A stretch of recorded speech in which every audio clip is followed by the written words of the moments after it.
Good evening, everyone, and a warm welcome on behalf of all of us at Beej. The Beej Garage is an initiative to start conversations around the arts process, and especially dance process, practice, and culture. And this evening is especially very, very special. We celebrate International Dance Day, which was the 29th of April, with two of the world's most renowned art dancers right here on stage. We have Astad Deboo, a pioneer of Indian contemporary dance.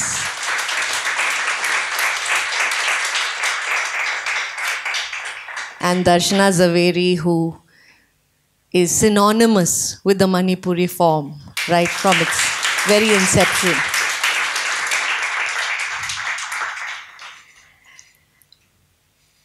To steer the conversation, we have a very, very special friend, Arundhathi Subramaniam, a poet, dance writer, curator. And all the three of them have been very, very important in Beej's journey. Because right since we began, they have been just very, very strong pillars of support and mentors. And we couldn't be more honored to have the three of them on stage today. So with that, I hand over the mic to Arundhathi. Parallel Journeys is designed to just experience two lives dedicated to a form. One classical form in this respect and one contemporary. And just to see how the history of the form changed, how the way the form has been received changed, what were their struggles, what were their challenges, and how they evolved into being the glorious artists that they are today. So, with no further ado, I think I'll hand over the conversation to Arundhathi, Astadji, Darshanaji.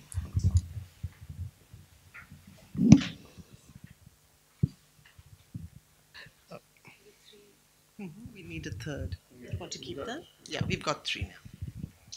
Yeah. I think so. Isn't it on? Yes. Good evening, and first thank you, Sanjukta. Thank you for that introduction, and thank you for Beej Garage. I love the name.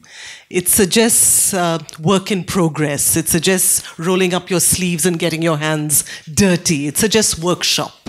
And I think the kind of conversation we're going to have today is really about the process and we're not focusing on performance, we're talking creative process. So it's perfectly apposite, I think, as a title for this session. I'm delighted to be in conversation with two people who are, as Sanjukta points out, dance legends. And in addition to being dance legends, they are warriors, cultural warriors in many ways. Artists who have endured, who have battled every conceivable odd and endured every conceivable hurdle and still soldiered on. So I see them as warriors, and above all, I see them, of course, as living archives of cultural memory. And I think that aspect of them is perhaps most relevant for today's conversation. Some weeks ago, I was asked by a young poet to talk about the poetry scene in Bombay to a bunch of young poets. And he said, by way of invitation, he said, after all, there are no poets in the city. You know, Bombay is not a poetry city. We've really had no poets. So, come and introduce some poetry to them. I have spent a long time bemoaning the cultural scene in this city, but at that moment, I paused and I said, do you not know? Do you not know that this is the city of Nissim Ezekiel? This is the city of Arun Kolatkar. This is the city of Eunice D'Souza. Do you not know that some of the country's most significant Anglophone poets have lived here? And that's when I realized that while a generation today has immediate access to what is going on all over the world. Everything is just a click away. You know what's happening in the poetry scene in Israel, the dance scene in Zimbabwe, if you want. But that is not necessarily accompanied by a sense of history. It isn't necessarily accompanied by a sense of context. What does it mean to have a sense of pastness? You can't really stake your claim to a cultural history without a sense of your past. So today we have living repositories of dance memory. I can't think of a greater privilege. And I'm going to start by asking Darshana ji and Astad. We'll start with Darshana ji, but I'm going to ask each of them to first just give us a whiff of their growing years in a city that we have maligned a great deal, and we have the right to because we are inhabitants of it. But it's a city that actually meant very different things for dancers at a certain point in time.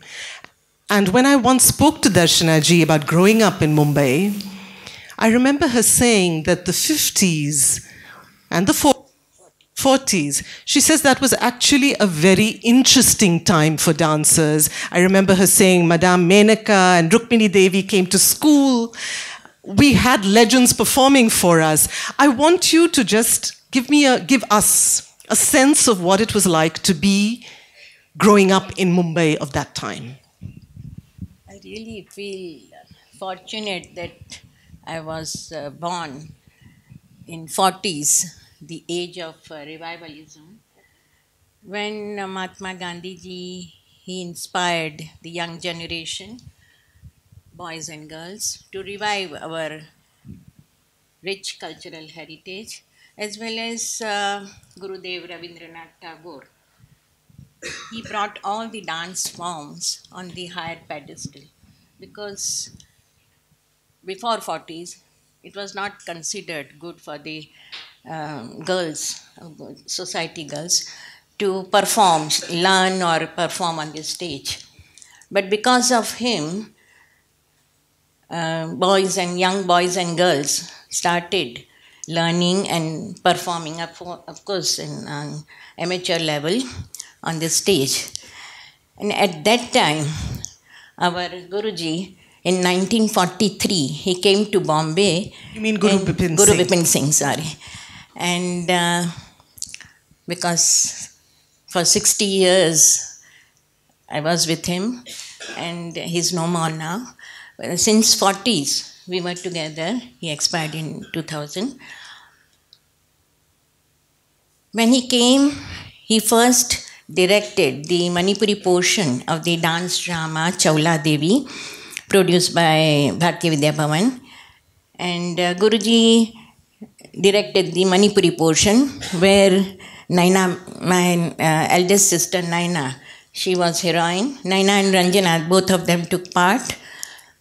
And after that, he also directed other dance dramas, Amrapali, Mirabai, Narsayo, in which then we two younger sisters, Suvarna and myself, Darshana, we also joined. Now, you joined this because your parents sent you to the Bharatiya Vidya Bhavan? How did it work? No. Guruji, Nainaman contacted Guruji, and of course we knew Munshi, Kanalal Munshi, Leelavati Munshi. So that's how they contacted Nainaman, and then Guruji also, then we met him, and in those days, because of Tagore, the many Gujarati girls and boys, they used to go to Shantiniketan to learn Manipuri and Kathakali, because in Shantiniketan only two styles were taught. Gurus of two styles were there. So, and after coming back to Bombay, they used to also take part in these dance dramas, performed in INT. INT used to direct, and Bharatiya Vidya Bhavan. Indian National Theatre. So that's how we started our journey. Guruji started coming home, and Manipuri dance, being very graceful, lyrical, devotional, it suited to our body, our aptitude, our psychic, and that's why Guruji thought that these four sisters were right disciples for him, and we also thought that Guruji had that scientific attitude, scholarly attitude, and the creative ability, and the way of teaching. It was wonderful. So we thought he was the right person as our guru. But how old were you when you started learning Manipuri? 7. And you had your first performance at the age of 18? No. Then earlier? Of course, from there I was... Okay, so I did some, I think this was based on a conversation I was we had. born in 39, so I completed 18 now. Congratulations. But because, Guruji used to come home, so we two younger sisters also started with them. And in this house only, Marine Drive house. And our parents, my father especially, he was very broad-minded and art-loving. All the poets, writers, painters, musicians, dancers, they used to come to our house. Omkarnathji and Rukmini Devi was also, and Venkatachalam. Yes. So they were all there, and all the painters also. Heber, Chowda, Ara. In those days, they may not be knowing these girls. No, I'm sure they do. So that was a wonderful time. Yes. And the whole atmosphere was so, pure and, innocent. The dancers, nowadays it's really difficult. True.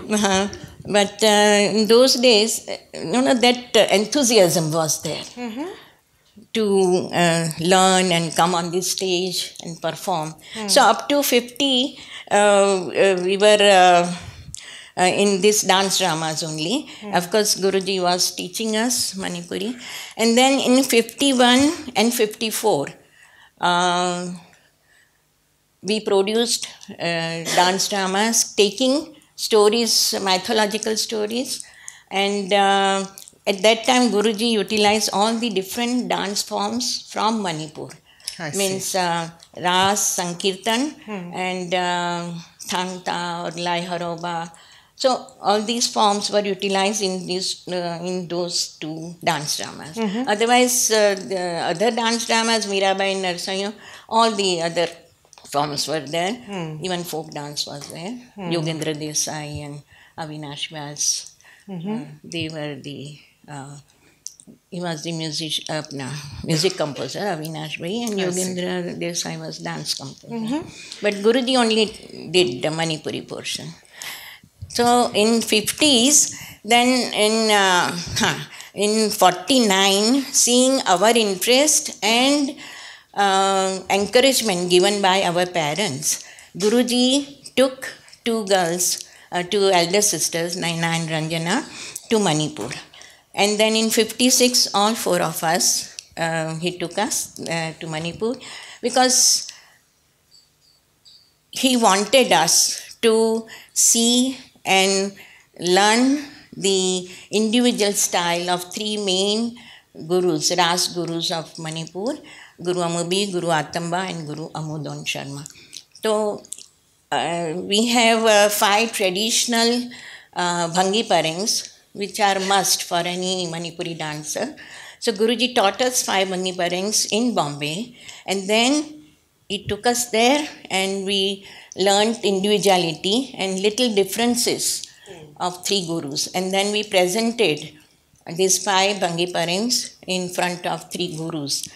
And they really blessed us and gave us certificate. So that was our beginning. But the visit to Manipur, we were so much impressed by going to Manipur just to imbibe the spirit of, Manipuri Guruji sent us. But after going there, we saw that how dance and music are interwoven in the religious lives of the people of Manipur, the dedication, the devotion of gurus and artists for Lord Krishna as well as for their own art. Absolutely. And the night-long Ras Sankirtan in the temple courtyards and the natural beauty, the lush green rice fields or lilting bamboo trees, it was really wonderful. When I went, not recently, before 10 years, it was nothing, there was nothing, all buildings were there in Manipur. All those, it was a great memory. And after seeing that, after visiting that in 49 and 50, 54, 56, we thought Manipur is the right dance style for us. Otherwise, in the beginning, I had learned little from Madam Manka also in the school. I see. And even Naina, she learned Kathakali and Candian dance. And when she was young, before meeting Guruji in 43.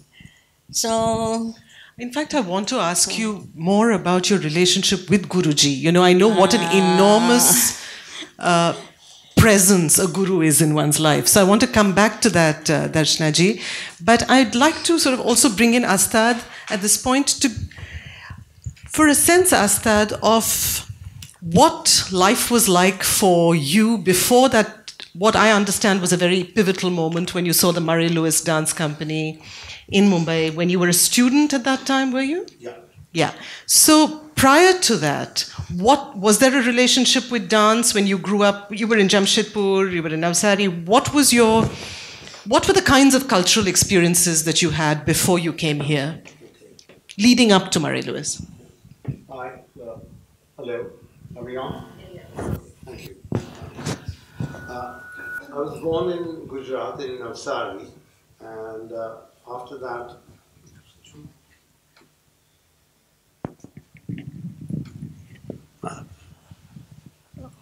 I was born in Navsari, in Gujarat, and then after 40 days, my mother returned to Calcutta, where my father was, and then my father got transferred to Jamshedpur. So I started my dance training in Jamshedpur.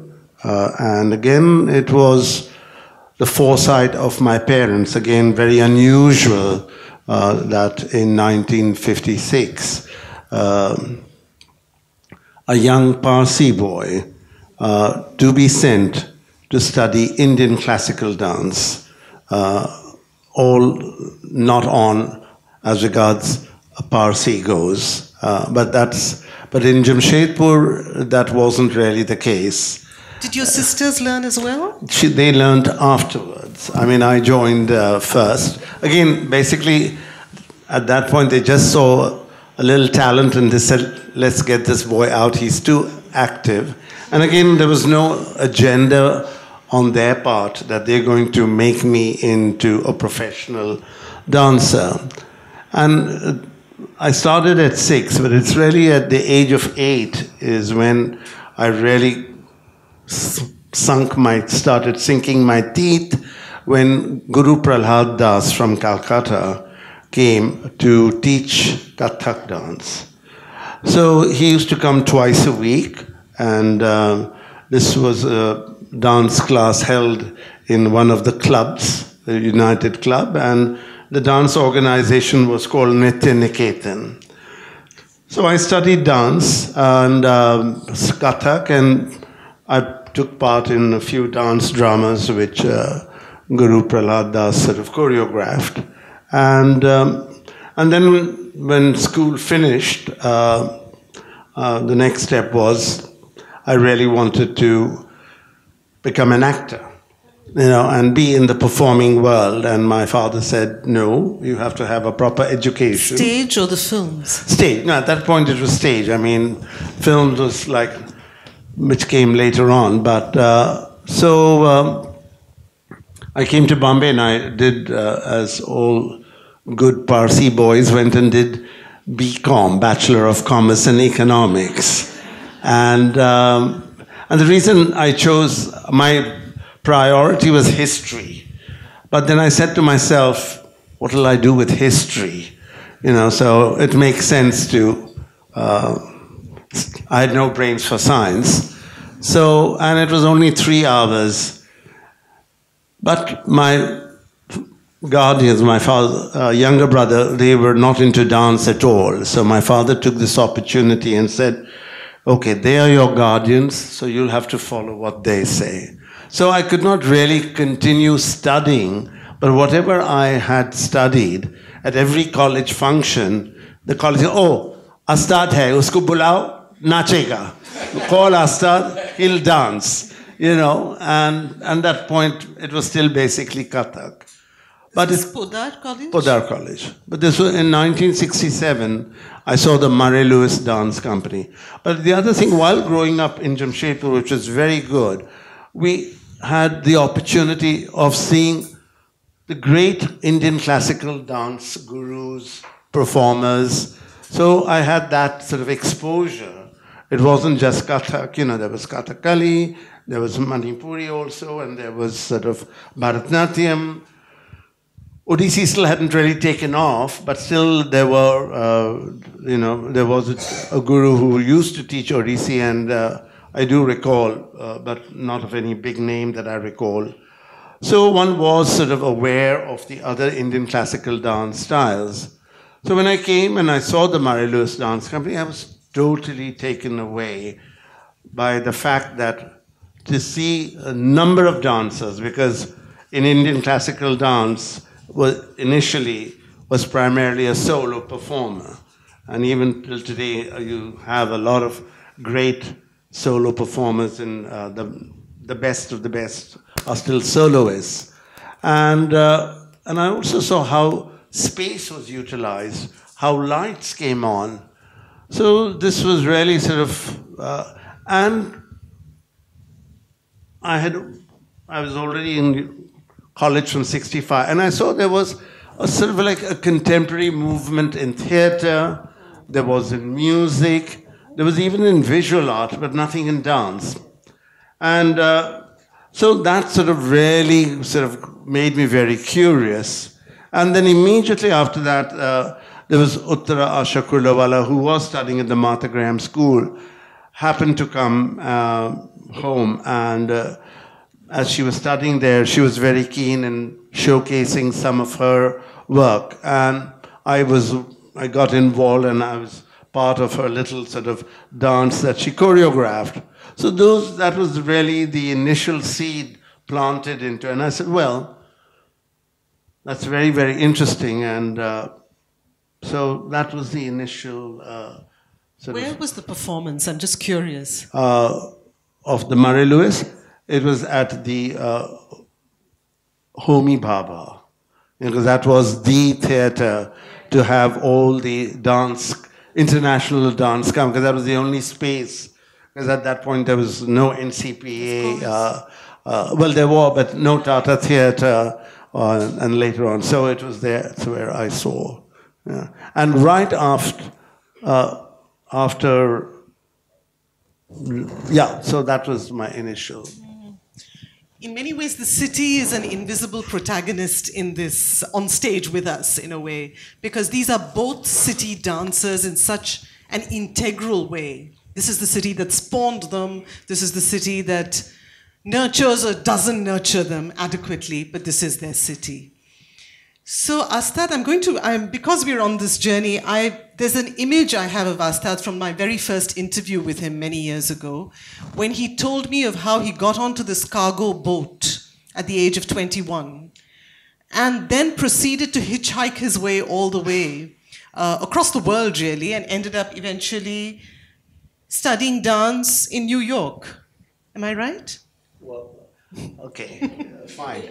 That is an image, you'll have to admit. So tell us something about that journey. So, as I was about to finish my college, I met a school friend of mine who had just come back hitchhiking through Europe, and he sort of told me about his journey and stories, and I got very excited. And And as I had worked this little piece with Asha Kulawala, and I mentioned to her that, you know, I would really like to come and study. And she says, okay, she was studying at that point at the Martha Graham School in New York. So she said, I can get you an admission form.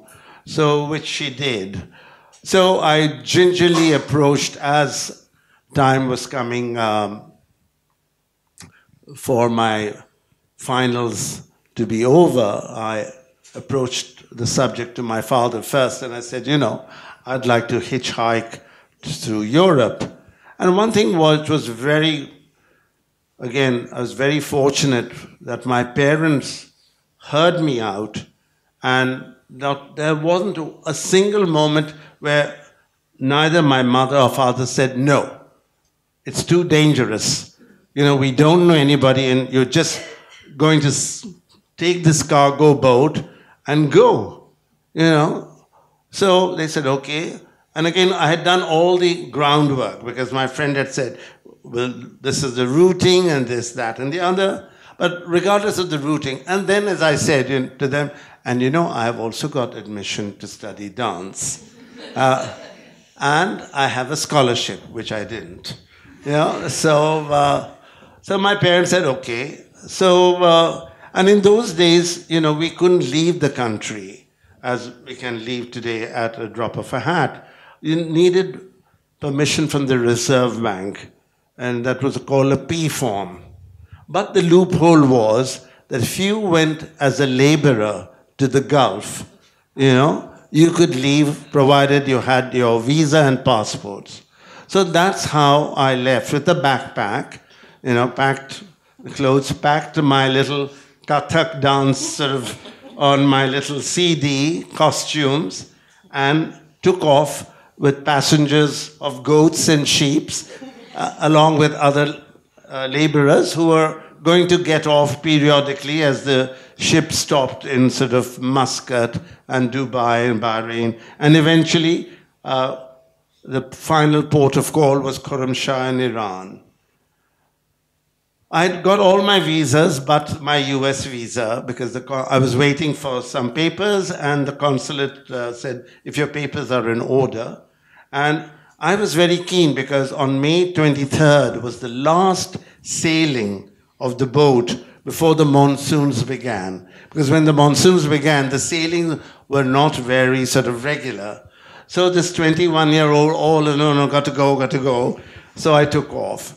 And yeah, so I arrived after a wonderful 10-day boat journey, came to Khurramshah, spent the night in the Gurudwara, and the next day I was out on the road with my thumb, and for 2.5 months, the magic of my thumb took me to and allowed me to see the wonderful cities which I had read about in geography and history books. So it took me to Turkey, Greece, Italy, south of Switzerland, Austria, Germany, Belgium, back to France, and then took the ferry from Calais to Dover, and from Dover again hitched up to London. So that was, and again it was 2.5 months because I had to get to New York, and I had to give myself time to get my US visa. So that's how my journey began, and so on and so forth. You can see why, you know, each journey takes one to, you know, all kinds of places. I know that Astad has often said that he never turned west to discover his east. He was never turning west to find a sense of belonging. That was something he was never in any doubt of. We'll come back to that notion of cultural belonging and what that means. But I'm going to return to you, Darshana ji, where we left off with Guru Bipin Singh. But I also want to ask you, because that was a question, you know, before you start talking about your guru, what was it about Manipuri when you first saw it? What was it that appealed? What spoke to you? That's what it's very graceful, lyrical.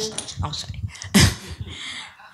Manipuri being very graceful, lyrical, devotional, and it's suited to our nature, our body, our psyche.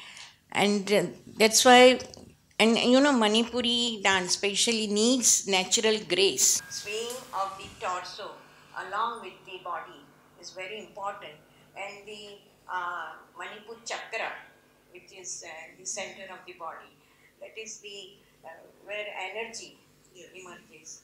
And so, you know, you have to, whatever you do, whichever movement you do, you have to concentrate here, that the movement should start from here. So it's not this, but it's this horizontal.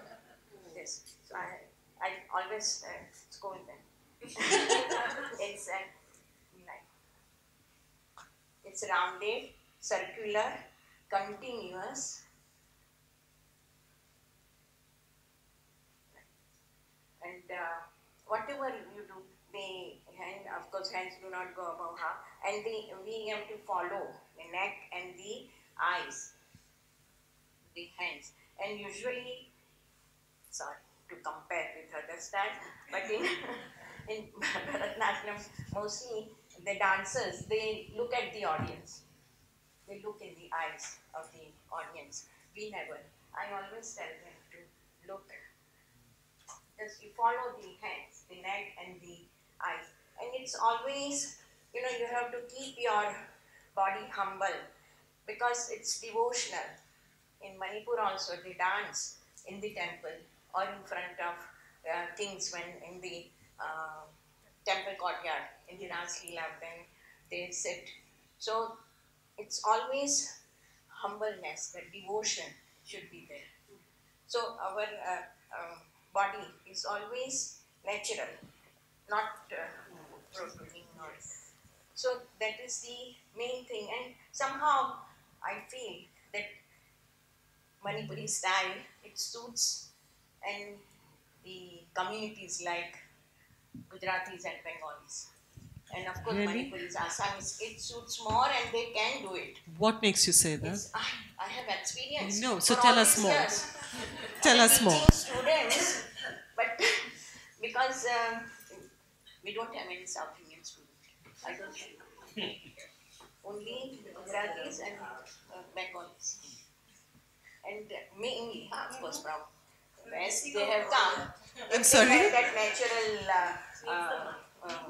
grace should be there. So it's that way because of the devotional nature. I don't know. Yes. And but whatever we, you know, this up and down movement is very important, and the figure of 8 in all the movements, in our wrist movements or finger movements or neck movements, the figure of 8 is that serpentine, because that fluidity, it should be lyricism, it should come out. And we have 2 main divisions of Lasya, the feminine, which is delicate and graceful, and Tanda, the masculine. Now, in Tanda, we have again 2, Krishna Tanda and Cholom Tanda. So, Krishna Tanda is done by Krishna, young Krishna, so, and romantic hero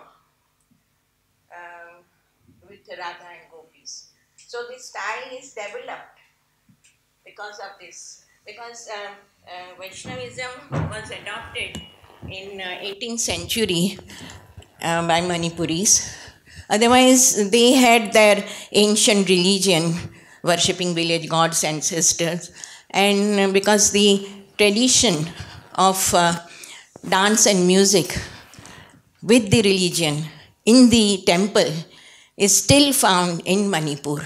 And it goes back to 2000 years where Maibis, the priestesses, they invoke the village gods, and through dance they describe the primitive concept of cosmology. So this has been coming down, Maibi Jagoi in Lai Horoba festival. But before, even martial arts, Thang Ta, the sword and spear dance, that is traditional, that is worshipping snake god.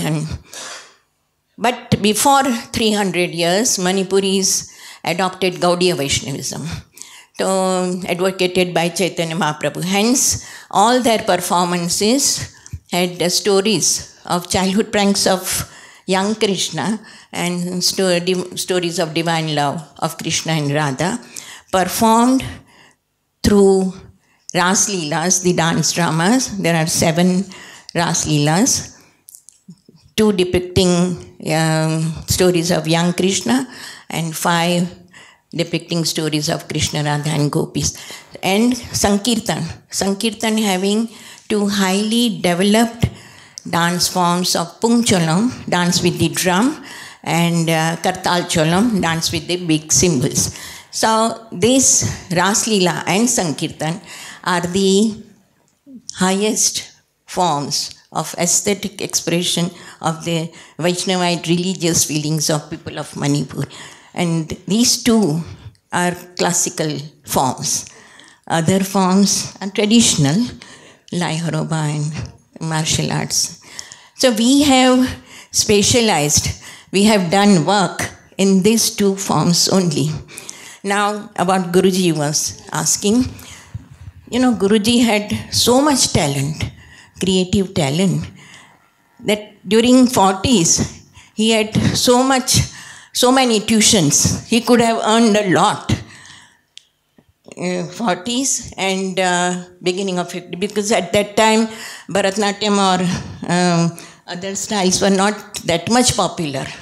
I remember you saying that he was earning thousands of rupees in Mumbai in the early 50s before he left for Manipur.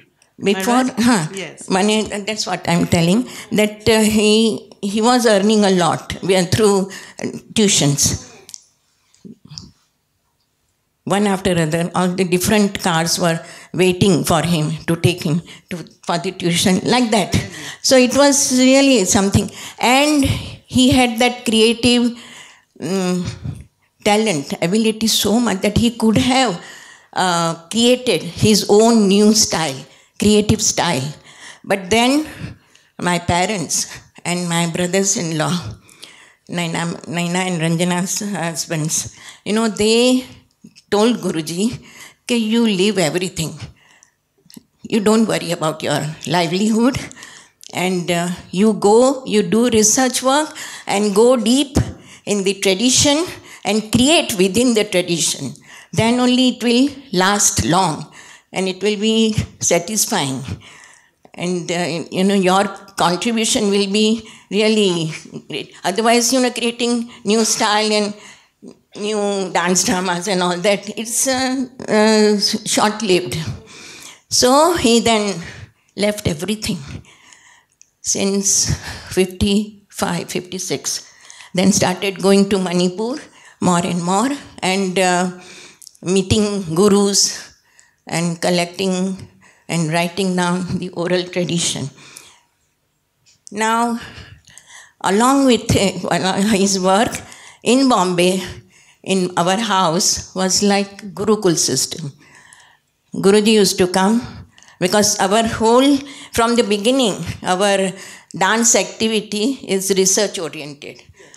So, 7 o'clock in the morning, Shastriji used to come daily for years together. So myself and Guruji used to sit and study the Vaishnavite Shastras as well as ancient Indian texts and Puranas, all those. How old were you at this time? In 55, I passed metric.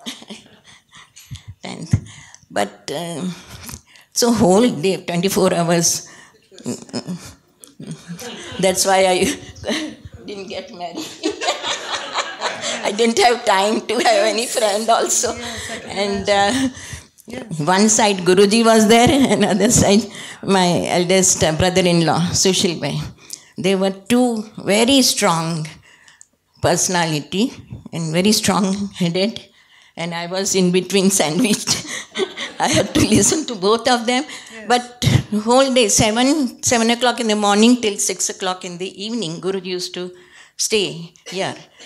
And then learning, composing, choreographing, theory, all those things were going on whole day. In between 2 hours, I used to go to college.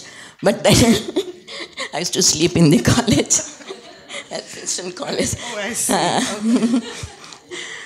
But, that was the whole time was, and it was such a wonderful experience.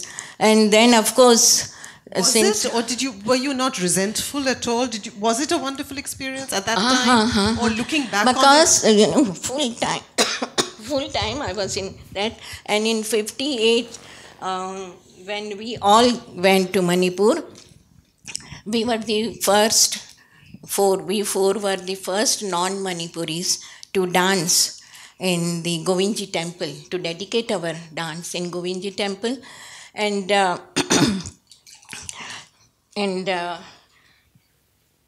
I really feel that was since then we started our career, our journey to perform professionally everywhere. We performed in Govindji, and then in Manipur, and then in other temples, Manipuri temples in Kachar district. So it was wonderful experience because, seeing the audience, from the audience, seeing their appreciation and getting up from the audience, they used to come in the dance arena from the audience, and they used to lay prostrate before Guruji and shedding tears and presenting Guruji cloth or money. That is the system in Manipur. When you experience that, just to show their appreciation and gratitude to the artist.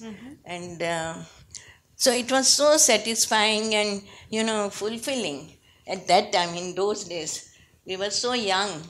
Still that I remember. So it was performance that excited you at that time? We used to dance in the temple, Yes. Guruji's compositions. Yes. And Guruji used to play the drum. So, people used to come and bow down, prostrate, pura sastang. What was he pranam. like? Was he a difficult man? Guruji was wonderful. In every Sometimes way. wonderful people can be difficult. Was he difficult? Yes. Because I was absolutely under him. Whatever he used to ask, I should not say all these things because it's personal. Means he never used to keep one pie in his pocket. Always, even for 1 rupee, he used to ask me. So throughout his life, that was his nature. And he was so, what shall I say, keen. He was not, actually, he studied up to fourth standard only, Char Chopadi, in the village. But his craving, his, to eagerness to know for the knowledge, it was so strong that any book is released, published, he would ask me to buy that book. His library is so big in Manipur, in Calcutta, in Bombay. Now we have so many books. And even in Tamil or in Telugu, kuch bhi ho, whatever, he wants that book. That was that for knowledge. And he used to remember whichever shloka or the page of that book. He was not at all that way educated. But with Shastriji also, we used to sit and study and read and all that. But, once when it was in those days, in 40s, 50s, 60s, when the book was, it was 300 rupees, one book. Then I got little bit, muh aisa ho gaya. Then he got so wild. Okay, you don't want to spend? Then don't give me food for 2 days. Like that. Then I had to. So it was difficult. He was very disciplined man. And aesthetic sensibility is highly developed. His clothes. So only Manipuri girls can wash it. No dhobi or no laundry we cannot give because he wants that And Manipuri girls are very, very good in washing and cleanliness. Ekdam, they are known for that. Even, all this is okay, but the cotton one which we wear, we have to send it to Manipur for washing. We cannot wash here. Because they wash and give starch of their, from their rice water. It's very sticky, very heavy rice. We cannot digest that rice. And I used to go with Guruji since 58. Every year I used to go. So for me, especially, used to bring Assam rice, Parimal rice. It's really. This is just the sort of detail we wanted so sorry, for so us. sorry. No, it's lovely. It's just what we wanted. Thank you. Yes. But the thing is that research work started during 50s, and we started collecting the oral tradition, because for last 100 years they were not following the Shastras, the Gurus. When it was created, Ras and Sankirtan, in 18th century, during Maharaja Bhagyachandra's time, he actually encouraged all the Vaishnavite Shastras, Puranas, Bhagavad Purana, and all the Shastras and literature, Padavali literature, came along with religion to Manipur. And they created Ras Leela and Sankirtan, taking inspiration from these Shastras. But last 100 years, because all the Shastras are in Sanskrit language, but written in Bengali script. So now nobody knows how to read Bengali script. So, during the last 100 years. So these Shastras were either burned or they used to throw in the river. So at that time, so all these gurus were not aware of these Sanskrit texts. But Guruji inspired us, and we collaborated, and we collected, recorded all the oral tradition. About, I think I have got 150 hours of music with me. Oral tradition, which NCPA the archives I have kept. And but it was very valuable, because all those gurus are no more. Guruji had that far-sightedness. In those days, he insisted that we should collect, and each and every, now nothing is now in vogue, because it's a problem in Manipur. Everything, whichever, all these prabandhas and sanchars, ragas, all those were in Bengali, Padavali language. Yes. But now, for last 20-25 years, everything has to be in Manipuri language. So all those things are no more, which I have got in my archives, in my collection. It's very sad. And but then we collected the oral tradition, and then we studied the Shastras, correlated the oral tradition with the Shastras, and established the scientific tenets underlying the oral tradition. Now, gurus used to know some of these scientific elements, but they have not Sanskrit terminology, only in Manipuri words they have. So when Guruji used to go to each guru for collection or for recording and all that, then after reading the Shastras, we correlated that this particular system is in this Shastras. For example, those who are dancers, they will know apna वो है ना पवित्रा is there ना तो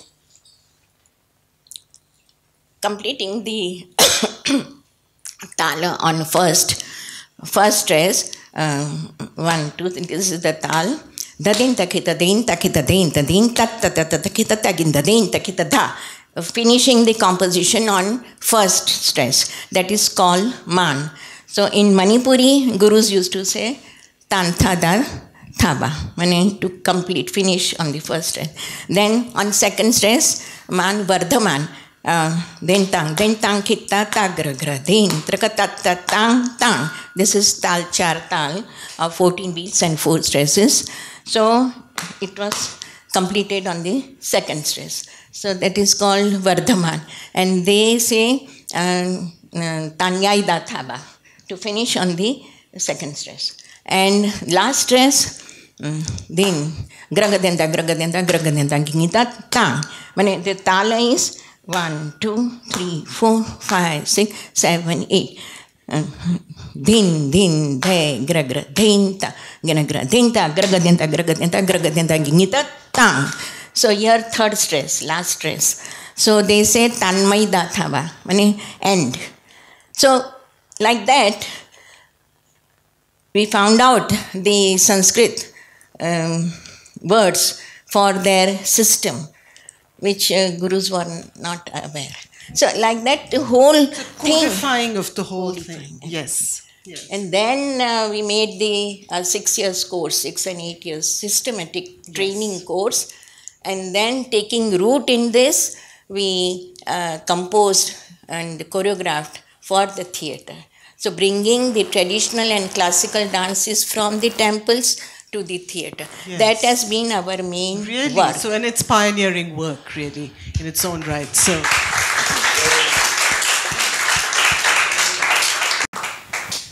And with that, I'd like to move to Astad, for whom the notion of a single mentor did not exist, right? Not one mentor.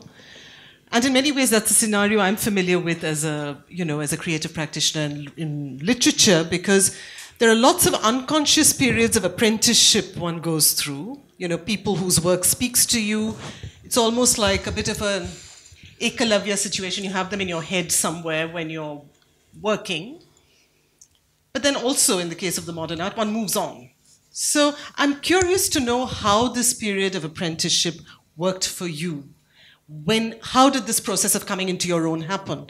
Take us from New York. I know Martha Graham happened. Okay. So when I was waiting for my visa for New York, I went to the place which taught the Martha Graham technique. So as I had gone with, really one had to live on one's own wit and survive. So I sort of offered a barter system where I would teach Kathak and I could take classes in the Martha Graham technique. And within 3 months, I realized that this was not the technique for my body. My body rejected. And as time went on, I was being jerked around by the embassy. And in those days, there was no fax, there was no mobile, so everything was on the snail mail. One had to call our parents and they would send some documents and you would go and then they said, no, we now need this. So end of the story, I knew that. So I said also, okay, fine. And I didn't want to go back. I said, well, now I'm going to embark on a journey. So for the next 7.5 years, I traveled. And in the 7.5 years, I visited 32 countries on all 5 continents. Some I spent more time, the others I just went as a tourist, saw what I had to see and moved on. But in between I came home after traveling, left sort of England, went to Canada, and from Montreal all the way up to Vancouver. Again, I hitchhiked. And each place, some places I sort of stayed longer where I had to perform to make a living, to sort of keep, body and soul together. And when I came to Thailand, and this was now, we're talking about 71, 72, and my older sister was getting married, and I hadn't been home now for nearly over 3 years. So I decided to come home to Jamshedpur, and that was the time I gave a sort of a small performance, and Dr. Sunil Kothari, the dance critic, saw and said, Astad, you should study Kathakali because the way you are developing what I see on stage, the Kathakali technique would help you. What was the performance you did, Astad? What was the dance that you did? So it was so it was 1972. I came and I came across a theater director who was doing Che Guevara at Xavier's College. So he said, "Why don't you come?" And by then, I had my own style of movement, and they were all like. And in those days, I used to have an afro hair. And I was a hippie of, in '69 when I'd gone, the height of sort of, peace, man, bell-bottom trousers. I was really a free spirit. And coming here, people were just shocked to see who is this, we're walking barefoot also at times on the street. So I did this play, and then I told the director and people who were in, would you like to take part in my dance choreography? And so they said, okay, fine. And there was Dalit Tahil Ramani, one of them, and a couple of others. So my performance was at the Patkar Hall, which is next door. Yes. And again, it was so I sort of created a work using these young dancers where I had my body painted on stage. It was part of a ritual, and then to be sort of accepted into the tribe, they gave me a bath on stage. And sort of so I told Sam Kerawala, I said he was there then. Yes, he was the manager of the Patpur Hall, and I said I'll just use some water, and they poured I said, my stage, I said, it is just water. So, so that's when he saw me and he said, well, I think, the way. So in the 4 months, I was again very fortunate to find Guru Krishna Panikar, who took me on as a student. And again, compared to my first Guru, Prahlad Das, who really sort of cut me off. He says, you have abandoned Kathak. I have nothing to do with you. And in those days, it was like that. So I said, okay. And so I started, and I learned two because I had a very short period of time. So I learned Podium and Propad. These are the two sort of very basic. And again, it was sort of for me, for the 3 years that I was studying, everything had become tall, and like Guruji said, up, niche jao, because in Kathakali, this was the technique, to be. So I would do like this, and he would constantly sort of correct me. So this is the way you have to be standing. And so that was the initial sort of training, and I left again because I had my visa, and I said, there's still so much to see and go, so off I went, and again back from Thailand into Australia, New Zealand, and then finally I arrived in the US, and I arrived and was based in San Francisco to begin with for a while, and there it was ironic again, my Kathak Guru, Prahlad Das' son, Chitresh Das, was based in San Francisco at that time. Even, Zakir Hussain and all these people had sort of left the country, and they were, Ali Akbar Khan Saab's school was there. So he got me, and he was teaching at San Francisco State University. So again, there was sort of like a barter system, and I studied Afro jazz for a while. So again, all these places that I went, like when I spent a year in Japan, I was very interested in kabuki. And again, and there the gurus, compared to our gurus who are much more open in accepting students, they were very sort of clear, says, you're not going to take it up as a profession, so we think it's really going to be a waste of time. But because one of the actors who introduced me allowed me to observe. So my sort of learning and making notes on kabuki was by just observing, and then sometimes when the teachers were not there, I asked, and certain of these actors would help me, you know, and again, what was fun because I compared, you know, Kathakali to the kabuki, because again, the kabuki is an all-male style, and our Kathakali also, and the difference is that if you have to reach the top in the kabuki, you have to play the role of a woman. That was the height of excellence in kabuki. Whereas the woman character is a very minor character in our Kathakali. So again, as I said, I went away, and when I came back after another 4.5 years of being away, I resumed studying Kathakali with Krishna Panikar. And there with him, I really had a guru-shishya relationship, because every summer we would go off first to Guruvayur, where he spent a week in the temple, and Guruvayur temple only for Hindus. So he passed me off as Ramani, you know. So, and I spent a week with him there, and then we moved to Tiruvalla, and that's where he would teach me. For 3 months we would be there. So I didn't have to wash clothes or wash utensils, but I slept on the floor, and every morning he would get up and he would teach. And then after a while, because Tiruvalla was really a small town, I would get bored, so I'd hop on a bus and go to some part of Kerala and come back and continue, and then 3 months we would return. So from 78, because I came back in November of 77, 78 to 80, I sort of was with him, going every day to Mughal Lane in Matunga, and then summertime we would go. And then in 1979, Pina Bausch came, and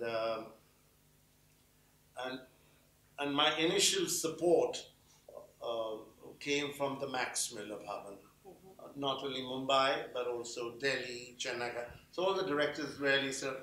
But in Mumbai, when she came and she said, I want to see some Indian dance, and so the director knew I was doing my Kathakali, so she saw me dance, and then after seeing me dance, she had to leave, so she flew me to Calcutta, and then she asked, would you like to come and join the company? So then I left in 1980 to be with her company. And I spent about a year, and then I returned again in 82 and continued with Krishna Panikar for another 3 years, you know, of studying Kathakali. You know, I'm trying to understand, Astad, clearly there is an issue of the kind of temperament that you own, right? Is it about, were you searching for a form? Was it that you essentially are a nomadic spirit and you cannot, and therefore travel is how you learned? You were hungry for experience in a way. Or is it that with Krishna Panikar you actually felt there is a guru and therefore the form speaks to me even more deeply because I found the conduit in a way? What is it, do you think, for you? That is... Well, yes, with Guru Krishna Panikar, I really felt a bond also. Like, you know, he made me dance in the temple of Guruvayur with the chutti, you know, the whole Kathakali. And I also participated in some of the dance rounds. But I knew from the very beginning that I was not going to be a Kathakali dancer. You knew that? Yeah, because it was already, first of all, as you know, all forms. And if you have to be serious, you have to spend years and dedicate. I did spend a considerable time even studying Kathak and Kathakali. The other forms which during my travel, I was sort of like sampling. Certain I went in more deeply, and certain I said, well, okay. And also I was very clear that by then, you know, my body had already transformed, especially when you're going to study modern dance of which is so physical compared to our styles. And in Kathak, there was just basically, you know, the bowls, and one really sort of, the body was always straight. Yes. You know, and then for me, like, to be physical, to learn the physical, and really discovering my body, because in Indian classical dance, you never sort of tend to sort of extend your leg, you know. Now, and then now I added this, which was my Kathakali sort of technique of being on the edge of the feet, you know, so that later transformation became. So studying in the West, I really discovered my body, how elastic I could be, because in Indian dance, you could never, as I said, everything excepting for Kathak, you know, but and the Darshana, that's very different, but otherwise the dance is very compartmentalized, our techniques. So with him, I really had a sort of a guru-shishya parampara relationship, and I enjoyed studying because, again, it sort of came into my vocabulary bank of movement, which today you don't find that among young sort of not so-called contemporary dancers in the country. When you ask them, what have you studied? Oh, I've studied. But what? Nothing really. I mean, okay, there are people who have sort of, from Indian classical dance techniques, have moved on to making their signature in contemporary work. But by and large today, what the young, because there's no institution. So for me, Kathakali really became a very sort of integral journey which I had with Krishna. And also it was very nice. He would attend each and every performance of mine at the NCPA. He would come. And the next day he would say, "Kuch samajh mein nahi aaya beta." I didn't understand. Or, "This was nice." You know, so we had that kind of a relationship. And yeah, so yes, I am sort of nomadic in a way, but still very much like rooted in the country. I mean, I traveled because I was hungry to see, to experience, and I had that spirit in me. You know, I mean, again, I'm not saying it proudly, but I challenge, I don't know of any dancer who's had this kind of a journey. Even in the West, there, I mean, it's different. The dancers have the, you know, the facility to study and on, but this sort of searching, you know. But again, as I said I would return to India to introduce contemporary dance. And the journey was, again, very challenging. And for years also it was very demoralizing because not only of being rejected, but first of all, the gurus were totally, this is like, you know, no, absolutely, persona non grata. And then to sort of cultivate an audience to come and seize a boy. When did you return to India? I returned in 77 of November, and it took me nearly a year to find a platform, and that was the Prithvi Theatre. And thanks to my late friends, the late Astad Deboo, the playwright and theatre director, and Jennifer Kapoor, who had started off, and they gave me my first sort of performance. And again, when you introduced, so there, you know, at that point, even today, like, you look up, people will come and says, what is the message you were trying to give? Or what is the story?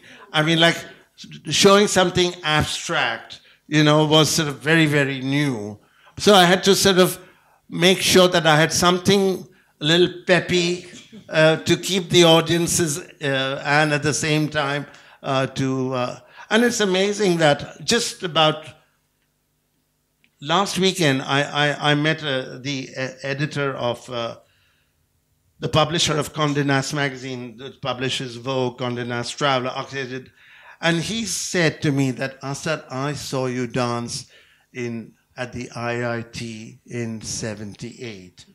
And I saw this piece where you were crouched down on the floor. that was an impression. And I said, yes, that was my first work. It was called the Spirit Trilogy. And the work was that I was completely bandaged, my face. And that's how, and he remembers. So it's amazing today I meet, oh, you're still dancing? I remember chewing gum. I remember sandstorm. So there were I some of these. remember Thanatomorphia. Okay, that came much later. That's what Yeah, I saw. right, And I you know. remember you at St. Xavier's coming down that ramp. Yeah, but that was for Malhar. Yeah. That was for Malhar. Yeah. So this nomadic spirit was there. Basically, again, I had those 8 years was like a gift. Who can sort of say that I've traveled, and I traveled because I enjoyed traveling to see the country. Some, as I said, I saw and I moved on. At what point did you know that you were not going to be someone who inhabited a particular form, but that you were going to be someone who would actually integrate multiple forms to create your own? Well, always the other, there was a sort of say, an opportunity where it's like, okay, I would like to stay in the US, and I could have stayed on. The other places I saw their folk form or dance form. But again, I knew I couldn't because my body, I said, I went and took ballet class, but I knew I would never be a ballet dancer. So one was very clear that, okay, you observe these, you take something what you can, because I didn't want to make a fool. And I didn't want to say, oh, I've studied this. So it all had a gradual process of developing, because again, the body also spoke to you. In the young days, I was so energetic, not that I'm not now, I would do a leap or I would do a cartwheel. And now today my work is so minimal. It's different, yes, and but even sort of when I was sort of collaborating, as you talk about Thanatomorphia, a work which I sort of worked with Dadi Padamji, or later on, as I've started working in Manipur, which we can talk about that later. So gradually, also my body was speaking, my mind was changing, and also my audiences were now growing. Yes. So it wasn't that I really, not that I ever pandered to the public, but so it all had a gradual evolution of my sort of work, and In fact, this question of what it must have meant to be a contemporary dancer in India at a point in time is something I want to explore further, Astad, and it is actually a question I'd like to ask you too, in a way, Darshana ji, because although you practiced a classical form, and as you said, there was a certain cultural ethos that supported it, in your home, in the city you lived in, the country at that moment, it was possible. But you were still, this insider-outsider thing is what I'm curious about in case of both of you, because you were, after all, an outsider to the Manipuri tradition. As a Gujarati girl practicing Manipuri, was there not this dynamic at work? Were you accepted? Was there, if saris are sent to Manipuri girls to be, or costumes to be starched, what does it mean to be an actual outsider performing? It was really a great challenge for us to bring dances from the temples to the theatre.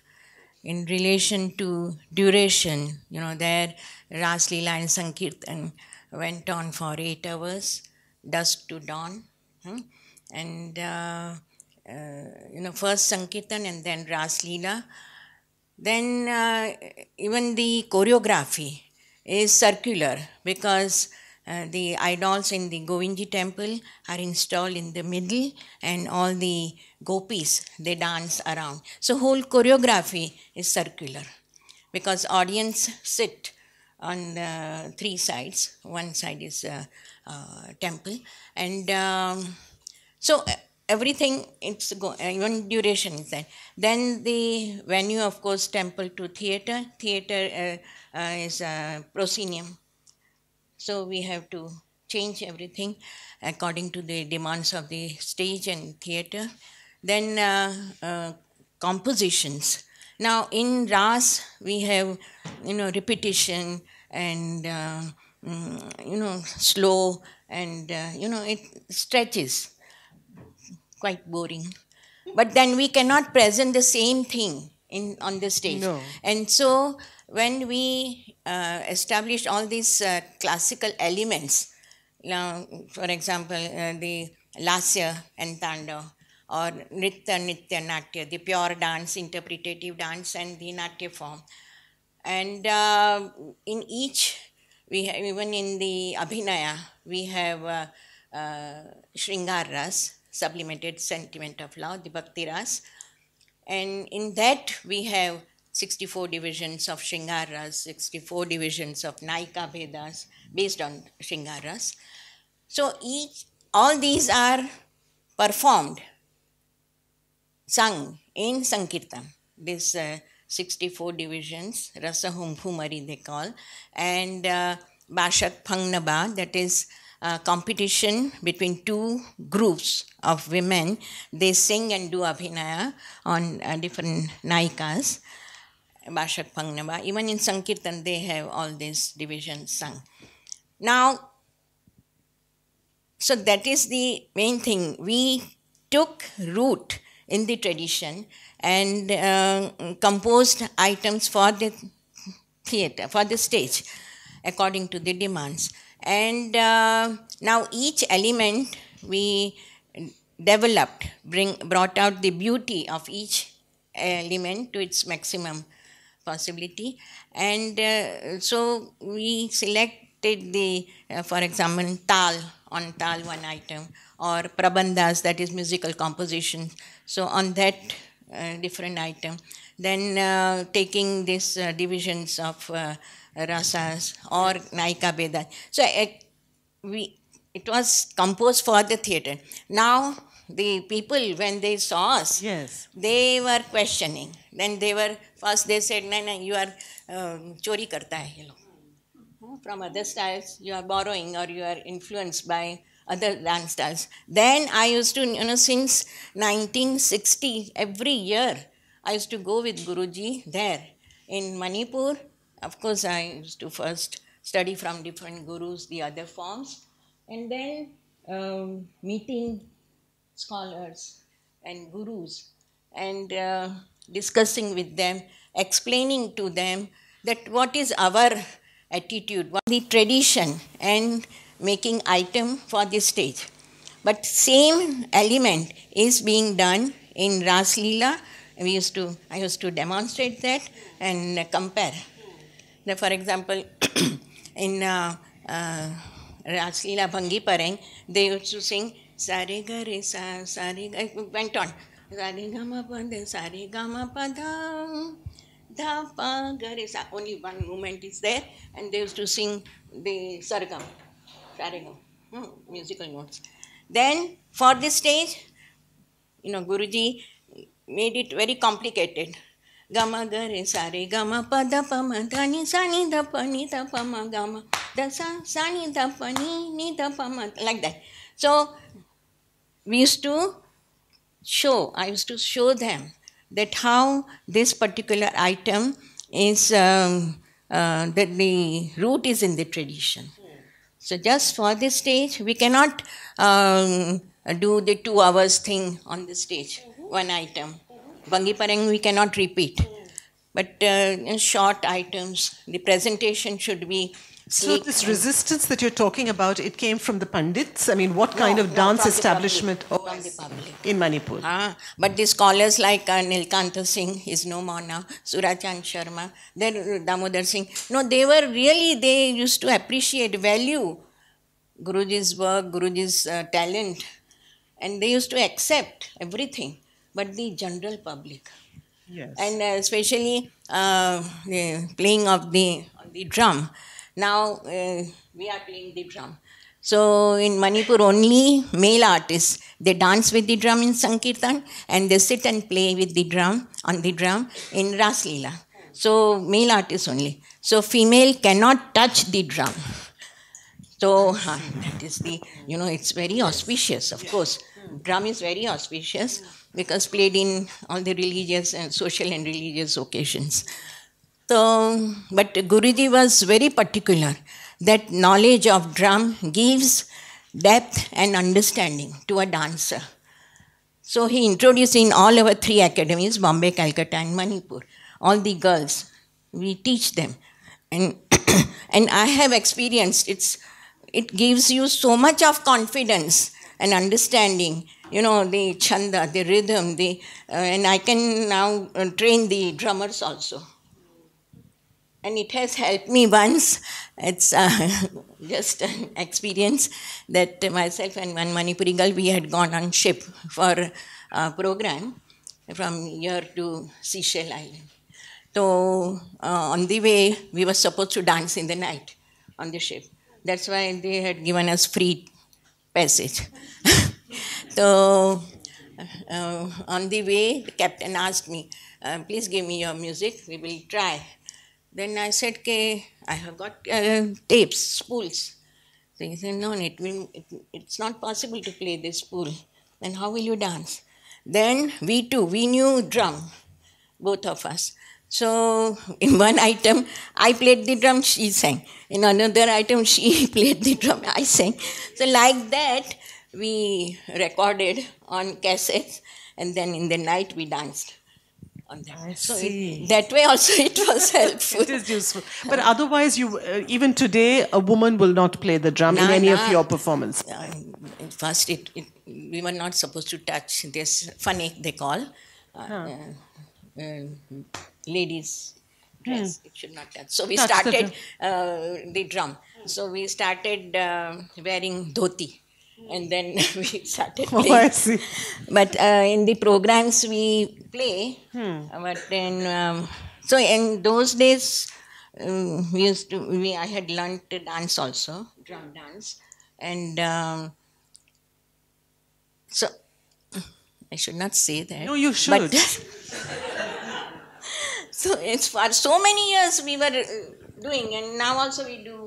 Our students, they play the drum in our programs.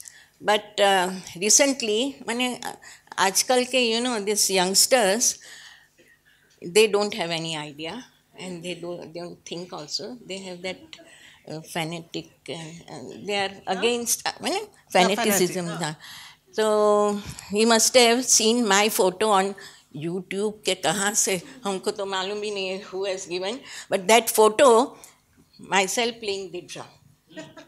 So that photo, baapre, it created such recently, last year or before 2 years. And somebody criticized and it's not allowed. Then, my point was, of course, then one of the drummers, our drummer, he argued and he fought also. But I always tell them that I'm not playing in the temple. We are dancing. We have changed so many things. Now, we wear this fanek on the stage. And in technical items. Of course, in Ras, when we do Ras Leela, shortened form, that then we wear that polo, they say, Krishna and Radha's costume and all that. But in technical items, we wear this. And we have changed. And we have been dancing all the technical items. Because in this we can dance. In that costume, it's very difficult to make out also variety of steps. Or it's very heavy. So that way also, and even the style also, we have changed. Even, we had introduced the pagdi, koed they say, in Krishna's. And they used to criticize so much before 20 years. And now all these Manipuri boys, they are wearing and doing that, using that. We had started and they had criticized. And even the movements now in Krishna Tandav, Guruji introduced, taking inspiration from the Cholom Tandav, Pung Cholom drum dance.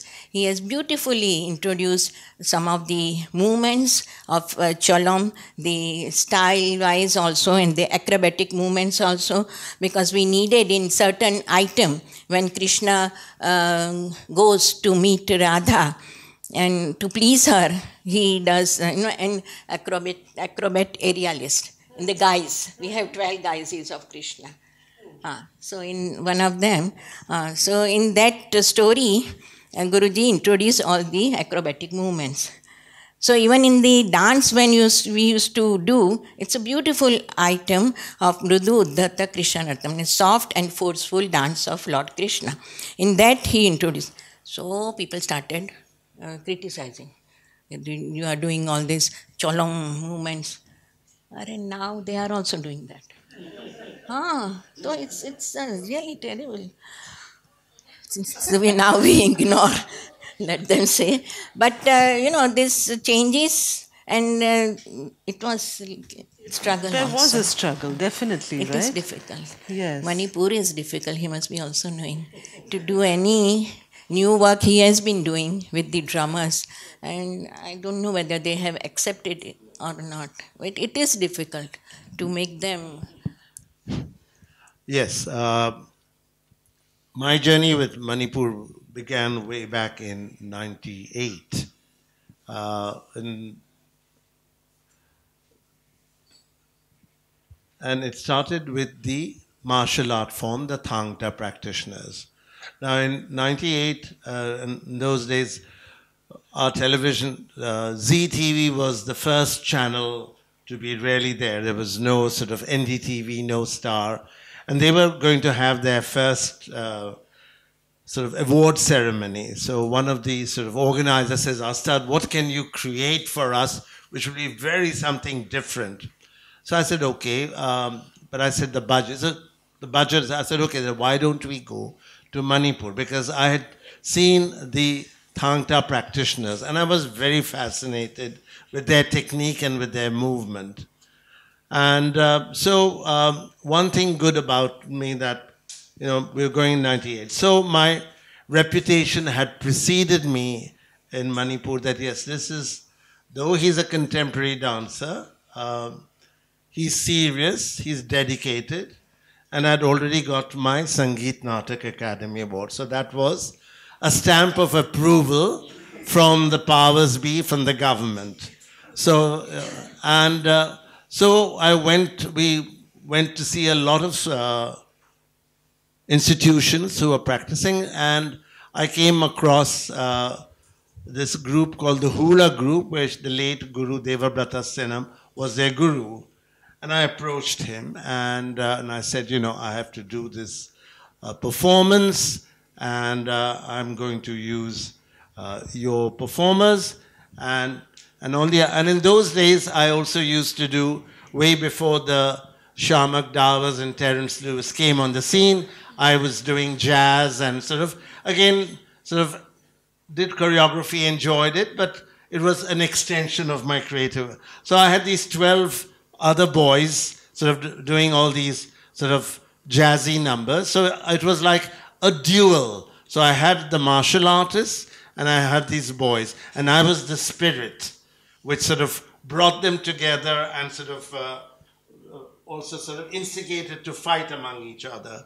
So that was how my sort of journey began in Manipur, and I really saw that there was a potential in working with the Thangta practitioners into my choreography.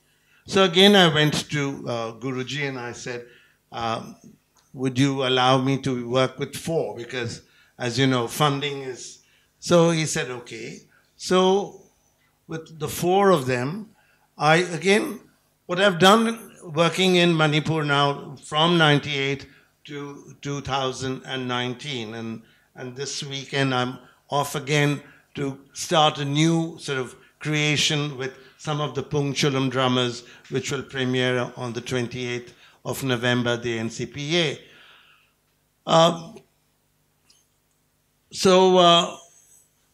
I've kept their technique in its purity. You know, I've never sort of diluted, and even when like I worked with the martial arts, I used for a part of the choreography their sword and spear, but the rest of the time I used their technique, which could be sort of incorporated into, and they were able to sort of learn my sort of movements and gestures because so there was a give and take, more so with the Thangta practitioners, because I did study some movements which I also incorporate.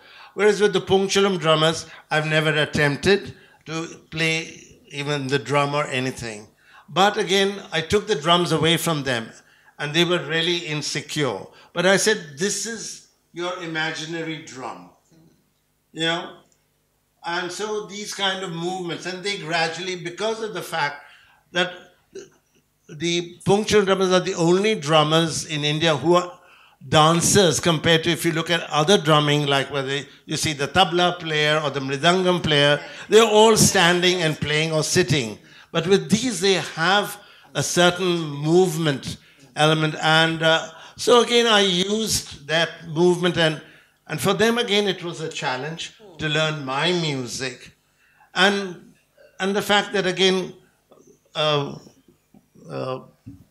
Guruji of the Pungchalam sort of allowed me, because again, you know, as Darshana Ben said, they are not open to outsiders and coming and to sort of, and I was not appropriating their, I was merely using their style and extending it and presenting it on a larger stage. Like when martial art, when they performed, they just performed as a sport and then that was it.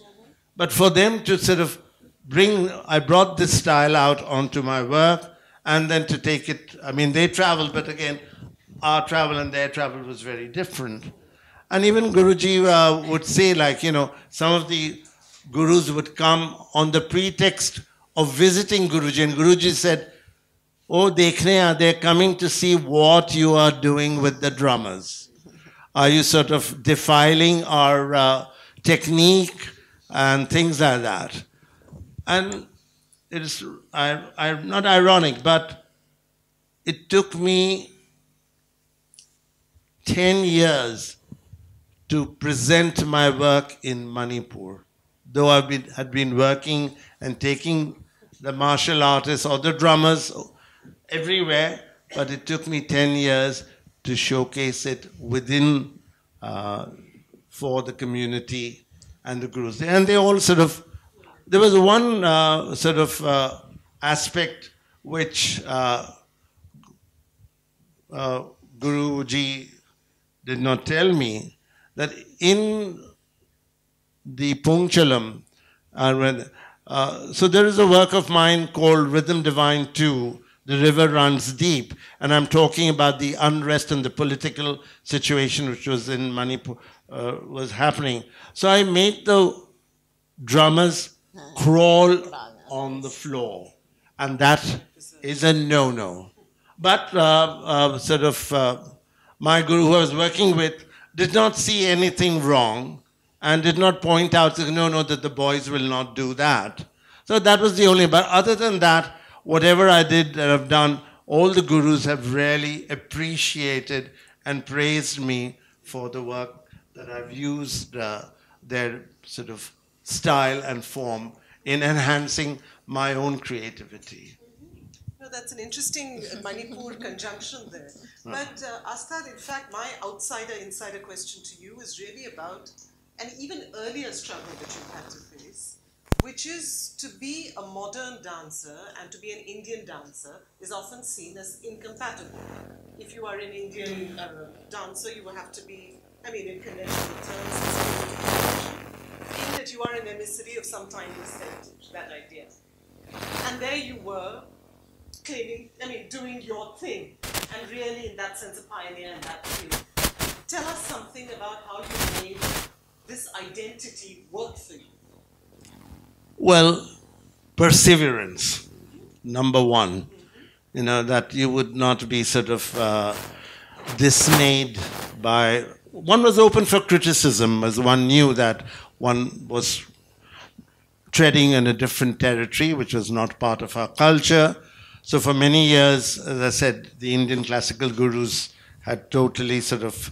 But what was very interesting, that through the years, as I said, we persevered, there were sort of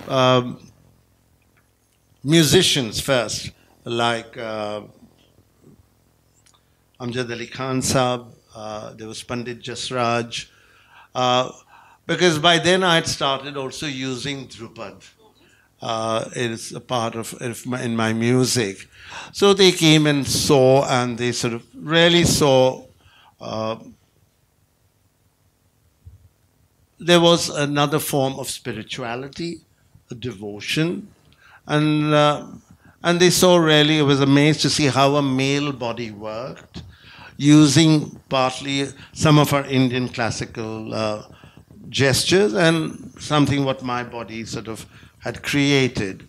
So it sort of took time. And I recall once that I had gone to the Ministry of Culture and asking for some support, and the secretary said, "Mr. Deboo, you will get recognition posthumously. Pioneers have to suffer." You know? So I said, okay, if that's what you say. And it was very, like when I got my Sangeet Natak, I tracked him down where he was. And I really wanted to send him a note. I said, "I'm really sorry to inform you that at my lifetime I am being recognized." And then there was also another situation. That was even before I met this. One of my very first choreographies was on Ravel's Bolero. And I called it the black and white duet. And if you are familiar with the soundtrack, you'll see how the music sort of continues to grow. So there was one section of the music I would do in Indian form, and the next I would do it. So after I'd presented this work, it was at the NCPA, and the former director told the director of Max Miller, "What is this boy trying to do? I saw Maya Plisitskaya perform this work, and there's no comparison." And then again in 1988, Pierre Cardin, the very well-known fashion designer and sort of art promoter, commissioned me to choreograph a work on Maya Plisitskaya. And again, by then he had moved on to Delhi. And so there was this constant sort of rejection, this is not part of our culture, so an Indian cannot do it. And again, I had the same problem in the West. When I tried to show my work as a contemporary dancer coming from India, and the first question immediately they say, "So, are you a Graham, that is Martha Graham? Are you a Merce Cunningham? Are you study these techniques?" And I said, "No, I'm not." "Then you can't be an Indian, you can't be a contemporary dancer." So they had to box you. And I was always out of the box. So there again, and I recall a very well-known, pardon me, though I'm at the Alliance Francaise, one of the French festival directors saying, "What does India know about contemporary dance? You Indians should do your classical work and leave the contemporary." That kind of arrogance, and which has now sort of through the years come down, but still you will find that in certain sections, not only in France, but yes, things have changed. So yes, as I said, it was perseverance. Like every time I performed, there were some performances which were liked. I'll tell you of an incident. I just finished coming back from Pina Bausch. There was the East-West Dance Encounter, which was organized by Dr. Georg Leschner, the director of Max Miller. And I decided to do a dance theater work, because having been with Pina, so I decided to do a piece called Mangalore Street. Bangalore, M-A-N-G, which is a street on Belad Estate even today. And I sort of, with the help of my friend, the well-known theater director Sunil Shanbag, he wrote a script for me. So the central character was Joglekar, which was me. And so I was basically showing the day in the life of Joglekar. Now, I really wanted to come on a scooter, but NCPA said, no scooter on stage. Okay. So I came on a cycle. Now, there are these characters which Joglekar interacts during the day. And the various characters were sort of props which I had been made, you know. So, so the dance begins, and there is also a lot of conversation happening. So basically, actually the scooter breaks down, but the cycle breaks down, and I go, and I say, cycle wale sahab, हम आपकी cycle वापस लाए हैं. एक दिन बिना आपके बिना ठीक से नहीं चलती. So there's a hubcap and a spanner. What man, sir? तुम ऐसे काय को बोलता है? तुम्हारा साइकिल हमारा साइकिल क्यों? ये इंडियन माल साला अच्छा नहीं है. क्या इंडियन माल अच्छा नहीं? तुम काम ठीक से नहीं करते. रात को मेरी गाड़ी चाहिए. लाइफ में कुछ बनना हो तो साला फिल्म स्टार बनो. कल रात गैंग के साथ डॉन देखा. वो अमिताभ बच्चन क्या डांस करता है. You know, so the fantasy of the mechanic, what he wants to be in life. So then this song of Dawn comes and I become, you know, Main Hoon Dawn. Music breaks and sort of it goes on to various other characters. And in the end, sort of, he interacts with the chai wala who is from Udupi. So I have a mask and then again, I'll quickly tell you the punchline. It says, cigarette पीने के लिए पैसा है, but चाय पीने के लिए पैसा नहीं. No माल पानी, no चाय पानी. You know? And then sort of it comes to sort of the next section where Padamsi here. So that is the late Alec Padamsi. So when I did that, or when I did it in Delhi, so the people who came nearly knew what you would have. But darling, I don't like modern dance. Okay, I'll see you at the Tata Theatre tonight. Joglekar, tell Miss Rita we won't go to the movies.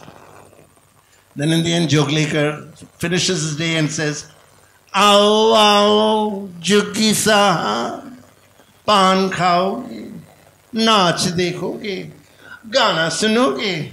Oh, Sultana Bai, tera naach kamal hai, gana damal hai, sab ho jaye.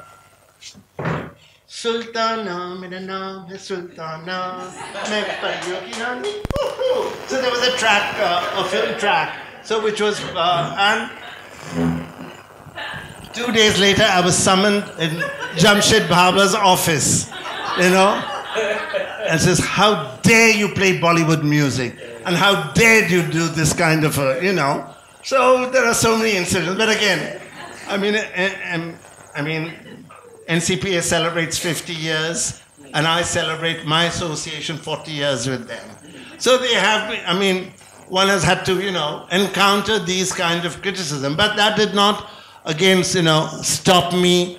And whatever I choreographed, I stuck to it, whether it was in the West. Somebody said, when you go to the West, do you make it more Indian? And I said, no, this is what I've created, and I stood, you know. So yeah, so there were sort of, like I did a work called The Broken Pain about a drug addict, you know, and so here I am, and on stage I take a syringe, you know, and sort of I mainline myself, you know, and the syringe hangs while I'm dancing, and then and during the course of the performance, you know, when there are these pangs of withdrawal, you know, and here I am going,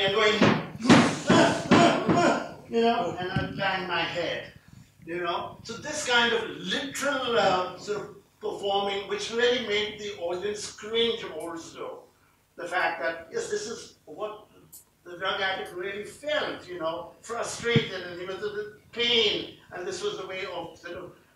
So I recall audiences in America walking out, but they could not see this. And then in France, said, oh, but it should have been more symbolic. You know, you should have just shown the syringe, and you should have, you know. So all this. So there was always this kind of sort of banter back and forth. But I said, look, this is what I've created. I stand. And I stood by my grounds. So yeah, so there are many stories. No, my day didn't hurt me at all. You know, so Like there's a piece called Rituals where I had, 40 candles. And again, it was like a very pagan kind of a ritual. And part of the end of the dance, I pick up these candles and pour hot wax over my body. Ooh, but it doesn't really hurt. Once in a while, the flames, singed my little hair. But no. So you get into that framework of performing, but at the same time, not really going into another space. You're still very much aware. So that was...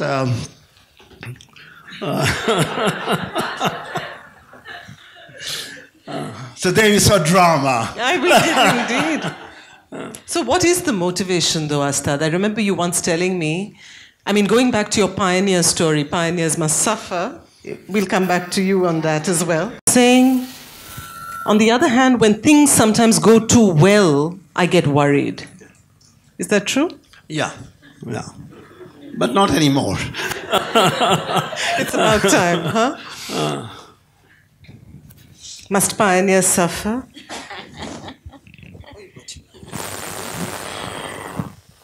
Of course,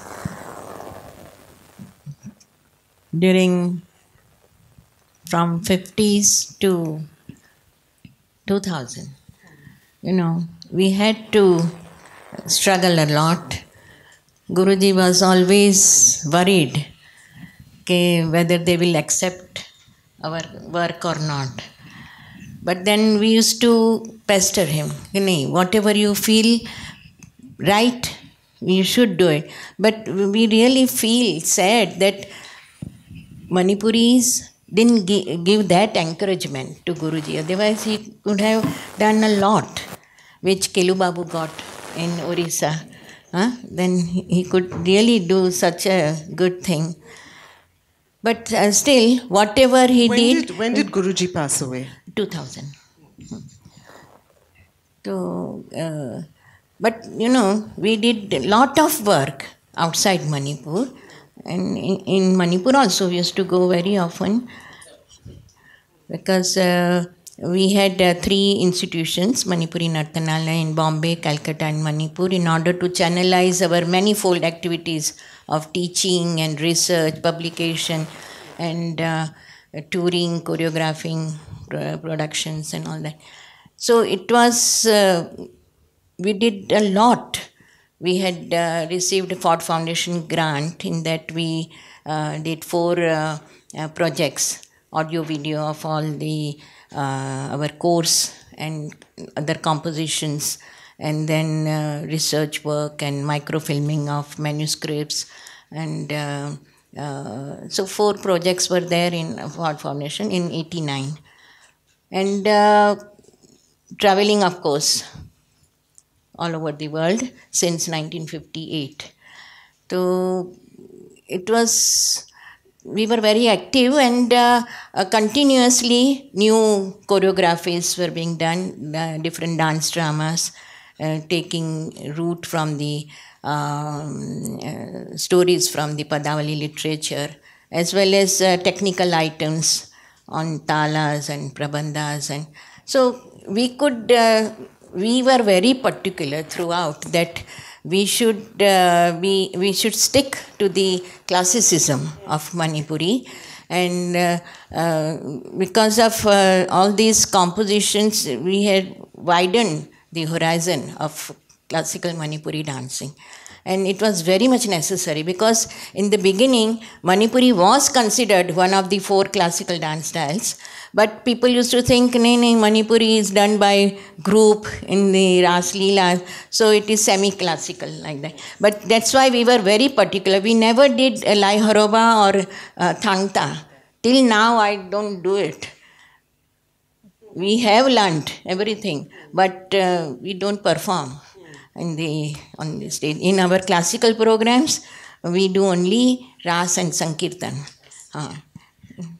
I know that we might be running short of time. Actually, we're not running short. We've had the kind of unhurried, wonderful conversation that I was hoping for. So it's not about running short. In fact, what strikes me, Darshana ji, in fact, as you speak, is that when you look at certain people, artists whose work you think of, oh, so-and-so is a performer, so-and-so in your head registers as a scholar.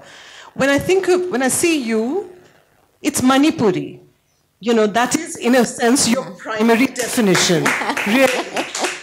You know, scholar, performer, teacher, whatever, the immersion is in the form.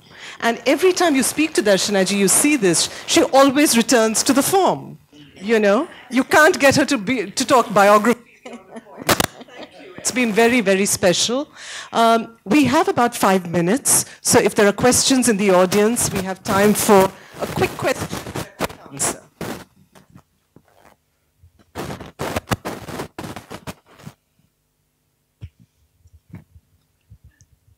If there isn't, I have my question. My question is really, I have many questions, but I'm going to ask you just one. Two short answers is fine. One, looking back almost 60 years after a performance career of 60 years, of at least 40 years. 50 years. 50 years, Astad. So looking back on that, one, is there a sense of fulfillment? That's a quick question. Is there? Of course, whenever I receive awards, the full 3 pages full of awards list. And but then I really feel that way satisfied. I never expect anything, but whenever I get award, I feel that we are accepted by different communities or government body or cultural institution, even from Manipur. You won't believe that 50 years nobody gave me award in Manipur. I got so many awards from outside, from government, Padma Shri do, Sangeet Natak, Gujarat government, Madras, everywhere. Manipur, before 5 years, they started giving me 3-4 awards I got. But then I spoke in the dance college that they celebrated their 60 years. They started college in 54. Then on that day I spoke that you are giving me today award, but when you started your college, we were the first to dance there. In 56, we performed in their premises before all the gurus. And today you are recognizing. That is the thing. It's sad, money that way, but we never expected. I never felt that way. So it's good whenever they are. You ask that. Yes and no.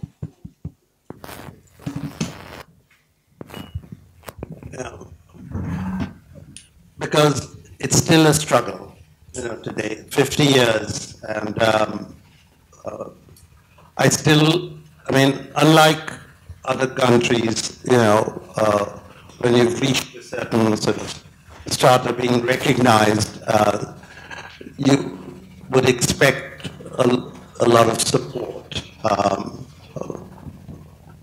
which still does not, like today's Mumbai, which is my home, I only get a platform once every 2 years to perform at the NCPA. That has been where I've performed the maximum.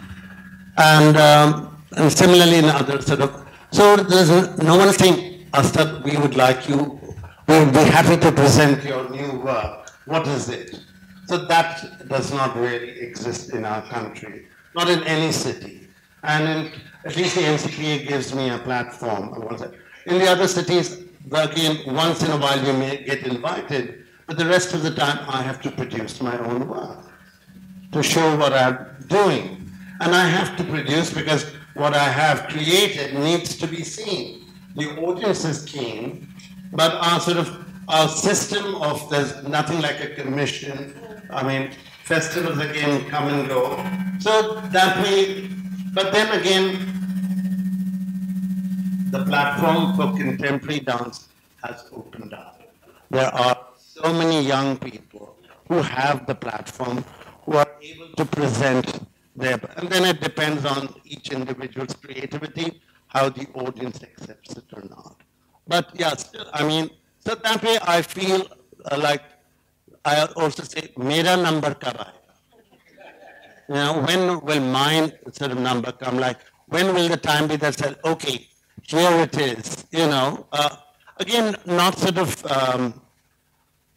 our system is that way, it still hasn't changed. Whereas in the West, like, I'm right now working on a piece which is received a grant, and we're working on the creativity, and it's going to be in Chicago. The MacArthur Foundation gave a grant to develop this work. I have another commission which is going to happen next year on the island of Jeju in Korea, where they have already, they commissioned this in 2017. They said, Astad, please write it down, you're coming. And we have now already begun the process of sort of discussing what I'm going to be doing for the special opening. So that way I feel sort of, but on the other hand, it's lovely to see a lot of young people. The whole concept of contemporary again is so different. The audiences are, and again, it's very nice that when I'm performing, there are a lot of young people coming to see me perform. Because, as I've been on the scene for 40 years, so the people who say, bahut dekha, saw a lot of him now, so it's okay, it doesn't matter, but it's good to see the younger generation come and sort of, and they also have a platform. And also it's recognized by the Sangeet Natak Academy as, they call it creative dance, which is, it is creative. And so there is that. So yes, so things have changed and moved, but I'm still there, and will be for at least for the next few more years, I hope. I don't want to be 50. I think a great deal, it also has to do with the fact that both Astad and Darshana ji are also present at the recitals of many, many young dancers. I know they actually go for the rehearsals of so many of these. Yeah,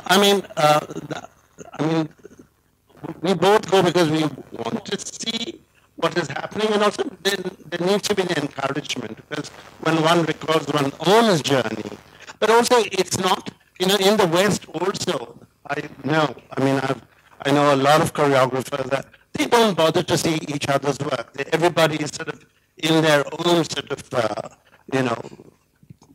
of bubble where they're creating, and again, they don't really have the time or whatever, So I've never really, like I have a friend, I don't know if you've heard of the Pilobolus Dance Company. Some of you may have, they came at the same time when Pina Bausch came. That year, it was a spate of Caroline Carson from France, Pina from Germany, and Pilobolus, and my friend Alison Chase.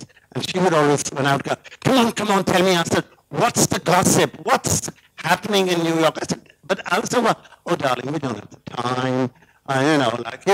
So it's a matter of individual, and one really wants to, also for one own sort of education, to see like, okay, that if somebody asks me, like, so like what Sanjukta is doing, Sanjukta Wag, who's here, who has organized this evening, but also one of our leading young creative questioning dancers, and she is something which you all should go and see if those who haven't seen her, not because she's invited me, but I'm sort of doing this sort of, PR, but yes. So, and there are a few others, not only in the city, but in the country, who are doing meaningful sort of,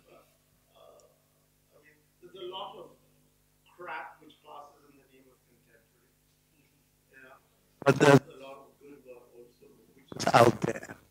Actually, I also feel that because dance it's really difficult, and people, it's so much struggle. After so much struggle, the dancers, they come up and they learn and perform. So I really feel if anybody invites me, then I go everywhere. Everybody is telling me, but I really feel that I should, if my going there, if it encourages the dancer, then I should go. That's why I always, of course, it's not up to the standard also, the Arangetrams, and it's not that standard, good standard to see. But if the Guru invites me, then I always accept. Now Pavitra's program. Now the children are there, but still I feel I should encourage him. He's doing so much work. Sometimes it is really good, very good. And sometimes it is not good, but still I feel the children are also learning. So they should be encouraged. Dance itself, it's really difficult in today's world. So in the audience we have Pavitra Bhatt, a Bharatanatyam dancer, we have Piyush, a Kathak dancer, So it's nice to see them also here this evening. Right. I'm really very grateful to Sanjukta. She's really wonderful in every way. In your classical also, and in your experimental. And I think if there's one art form that's particularly endangered in our times, it's the art of listening. And if this evening has been about something, it's really been a tribute to the art of collective listening. I'm sorry, I'm done. You don't need I don't need the mic. I'm done. I just want to say thank you to Sanjukta as well as the entire team for putting together the kind of event that allows us collectively to listen. We've lost conversations of intimacy. We've really lost conversations where there are pauses, conversations that are unhurried, conversations where we actually have time to just sit and soak in another presence. And I want to thank Astad, I want to thank Darshana Ji for allowing us to marinate in them for the past couple of hours. Thank you so much.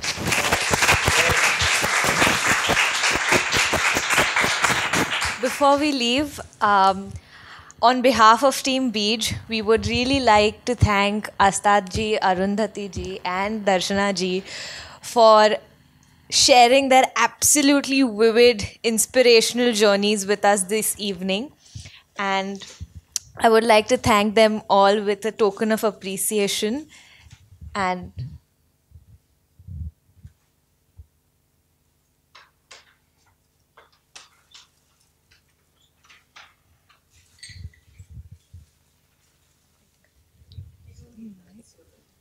go ahead.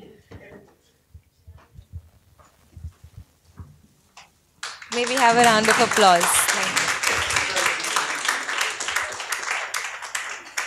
Thank you so much, Darshana Ji.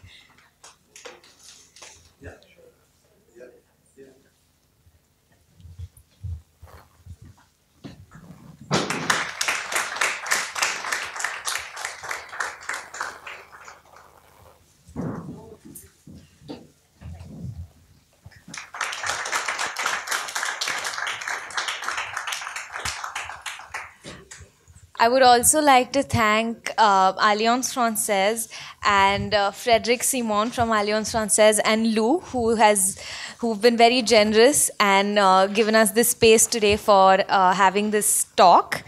And last but not the least, the audience who came today. Beej Garage hosts such events every quarter or so, and we would really like to have you all with us for all of these events.